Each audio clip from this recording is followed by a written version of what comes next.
Hey guys, and welcome to Little Black Book. You know what time it is. Talking to you guys about why good guys finish last, and we're dealing with the people pleaser. We're dealing specifically now. Some of you guys are people pleasers. That's why you're the good guy. Nothing to do with anything you being good. You're a people pleaser, and therefore people pleasers finish last.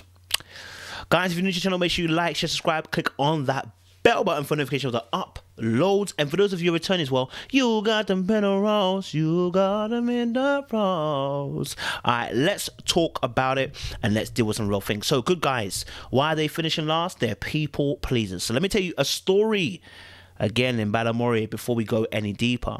So I was working in the bank and I was looking at this month's that month's rota, and I smiled because it was my day off in the week that I had requested, which was normally a Wednesday. Okay, later on that day in the staff room, I heard one of the cohorts or colleagues come in, and they began groaning about how they never got their day off in the week that they requested. So, I could see that obviously they were distraught and annoyed, but I was focused on eating my cornflakes, and I was really hungry at the time, and so I didn't want to engage with them. So I kept my head down like black folk usually do in the staff room. All right. So I was silently eating my food, keeping myself to myself, and then that same person who was moaning and groaning came and sat down opposite me. You know, when you're really not interested in the conversation, that's what happened here. The person then began to speak to me about how frustrated and hurt they were that they could never get their time off. You know, I could understand why they were frustrated. I mean, it wasn't my experience, but I understood what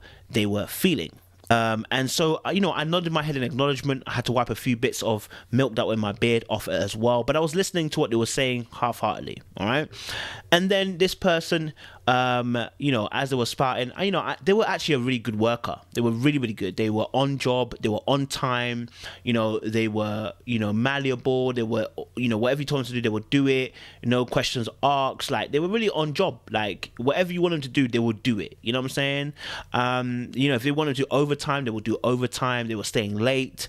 You know, they were attending all the meetings. Like, they were involved, man. They, like, you know, when you just meet those goody employees, then one like almost like goody two shoes, like everything they do by the book, everything they do right, everything whatever the bank offers, they'll do it. Do you know what I mean? So they were one of those people, right? They even brought the cakes in, so that's why I kind of like them, innit? Do you know what I'm saying? That's the only reason why I heard them out, because they brought the cakes in normally. When obviously I was listening to them, I was like, hold on a minute, how come I'm the person that's a little bit late? I'm a little bit rude and stubborn at times. I'm not always the best employee to work with, to work for. You know, I come a little bit difficult. You know, I know myself. But yet when I asked for my time off, I got it. Why is it you didn't get it? Right? And as they were talking to me, and they started obviously saying their piece, the manager walked in. When the manager walked in, they went quiet. Right? And they went super quiet.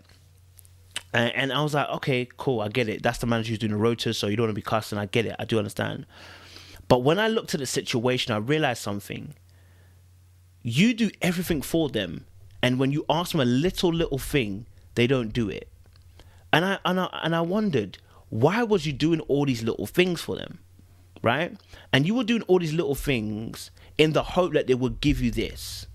So it wasn't just that you wanted to be good at your job. You were doing all the extra stuff, staying late, meetings. You know, those employees that do everything extra. They were doing all of that just so that you can get in their good books, and yet you missed promotion 2 or 3 times. Why? Because they didn't see you as managerial material, because you are too malleable. Crazy, right? You'd think that the person who does everything that the bank wants, gets on with everybody, everything like that. But the problem was, they'd say yes to everything. So how could you be a manager? Because there is going to be times where you need to say what? No. Right? And so I realized as well, I even asked the person, did you even say anything to the manager about this? No, I don't want to, I don't want to cause turmoil. I don't want it to be a situation, you know what I'm saying? Like, I know how hard their job is. I said, so you're out here spilling your guts up to me, blood, but I'm not the person that can change your situation. But the manager who you should be talking to, you don't want to talk to them. And then I realized they are a people pleaser. And that's essentially what we're talking about when it comes to good guys finishing last. They are people pleasers, okay? They don't want to say what they feel.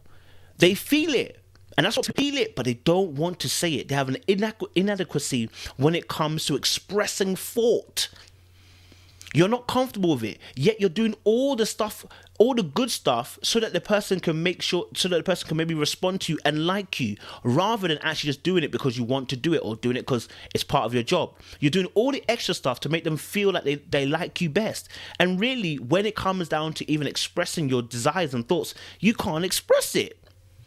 Yeah? So you go, and here's the definition of a people pleaser. You might go out of your way to do things for people in your life based on what you assume they want or need. You give up your time and energy to get them to like you. This colleague of mine was doing the absolute most, the ones that are, and then those ones that anticipate every need of people, of the bosses, I should say, right?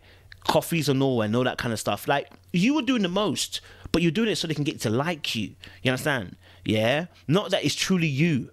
And then when they didn't give you what you wanted, you were frustrated and you couldn't express that to the person. Okay? So let me break down some things to you, because we're going to talk about this, that good guys are compliant. And let me break down compliance to you in a way that you'll understand. So when we talk about compliance, it's the action or the fact of complying with a wish or a command. Many good guys are very compliant, even though they feel a certain type of way about it. So the girl is bossing you left, right, and center. And because you don't want to lose her, you want to make sure she's nice, you want to take care, you want her to feel comfortable, and you're not comfortable. Instead of you expressing that, you decide to keep it to yourself, right? You want to be compliant, okay? Good guys do things for you to like them, but they're not genuine. They're not authentic. Let me give you another definition. Social influence, which comes underneath compliance with it. The way in which individuals change their behavior to meet the demands of a social environment. I want you to understand this. The social environment is the relationship that you're with a girl with. Yeah? It's good guys. Guys, pay attention. The social environment is the relationship. So the way in which individuals change their behavior to meet the demands of a social environment, the relationship, okay? So when that girl is in a relationship with you, due to you wanting to meet the demands, you become compliant, okay? All right? And when we're talking about compliance, we've got to break it down even further. Compliance in a way of identification, internalization, and then compliance. It breaks down into three. And we need to listen to the definitions, because one of the clients here is that people agree with others, and they keep their opinions that are dissenting private. You understand? Good guys will agree with you, but will not. Good guys will disagree with you, but not state that they disagree with you. All right, and that's frustrating. But then there's another thing where it calls compliance of identification, which is that when people are influenced by someone who is liked and respected, a celebrity, right? So let's say when they do endorsements, marketing, we agree to we comply to what they say about a particular product due to the fact that they are a celebrity. We're influenced by them. And the third one is this: internalization. When people accept a belief or a behavior and agree both publicly and privately. This is the worst type of good guy. This is the one I mentioned earlier on compliance. When I spoke about it, the person has a different view to you internally. At least there is something going on inside of them that says maybe this is not right. But the worst type of good guy that people pleases, yeah, is that when he actually accepts your view as the truth, and then he actually accepts it within himself as the truth too. They've actually lied to themselves and accepted it as the truth and accepted it as their own. That is a yes man. That is a yes sir type of man. That kind of guy is a dangerous type of guy. Why is he dangerous? He's dangerous because that girl will never feel safe. If anything, that girl will end up being worshipped. Whatever she wants to do, he will do. without any regard. It's not like a lot of these guys, they fall into those two categories where they agree. They agree outwardly but disagree inwardly. And then there's the other one which is even more worse. They agree inside and agree. They agree privately and agree publicly about what you're doing, even when it's wrong, right? And you see those kind of guys where they're like a doormat. Guys, let me tell you something. There is an effect of this behavior. There's an effect of this behavior. Here's the effect. Number one, it's hard for you to say no, which is unattractive. They accept blame for anything because now they're complying. So whenever a girl says you're wrong and it leads to manipulation, this is acceptance of blame for anything. They don't like to argue because they want peace, all right? But peace doesn't come without war. I'm going to be real with you. Peace doesn't come without war. When Solomon created peace in the land, the reason why he was able to do that, one, because it was obviously the wisdom, but it's because also David had fought the war previously.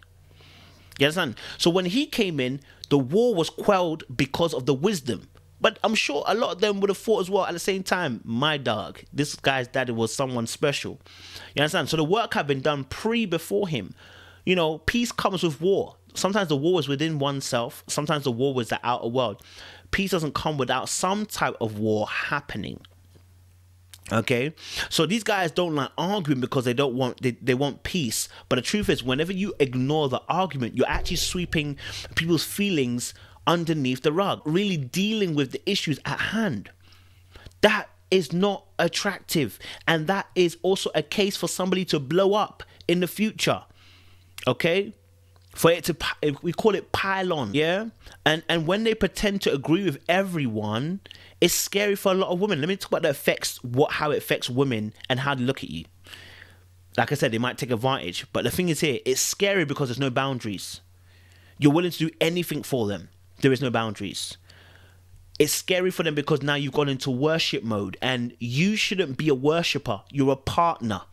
Those who are outside can worship her because they're not her partner. But if you're her partner, you're her co-equal. How can her co-equal be worshipping you? Do you understand? You're giving her far too much power. Yeah, without no boundary. No relationship where both parties should always have boundaries, but you should never be in a relationship where there's no boundary. The reason why is because the boundaries keep you safe. They make you feel some way. You know what I'm saying? The boundaries doesn't mean I have to enforce my firm hand on you. It just means that we should all know there's boundaries, that my partner wouldn't take this. You know, she will feel like she's dating a personal assistant, and therefore with no resistance to a natural tendency or biological tendency to manipulate. You're giving her, there's nothing to resist or to stop her from going into that mode. Do you understand? And that for her is also scary because there needs some type of resistant flow. Not to say that you should be putting women in their place. I already told you I don't agree with that. But there should be some type of resistant flow. There should be a reason why she felt when she meets you, she respects. You know, we all respect human beings, don't get it twisted. When it comes to relationships, there's a level that is put out there that makes you feel like you respect the person. You know what I'm saying? And how can you protect her if you're always a yes man? You know what I'm saying? Like if a situation comes up, you're going to be yes into that every situation of the person. That's how she's going to view it. You know, she's going to feel like you can't really protect her because when it comes to her, you can't even protect you from her. You can't even protect you from her. How can you protect her from outer forces that are coming out? Now she's the man. She's the protector. It won't work. Good guys, stop people pleasing, okay? Stop being compliant when you really aren't compliant. You don't agree, say you don't agree. It's okay to disagree. It's okay not to be okay. You know what I'm saying? It's okay to disagree. Cool. Appreciate you guys. Stay locked, stay loaded. Let us know your thoughts down below in the comment section, what you thought. And yeah, we've got some more topics coming.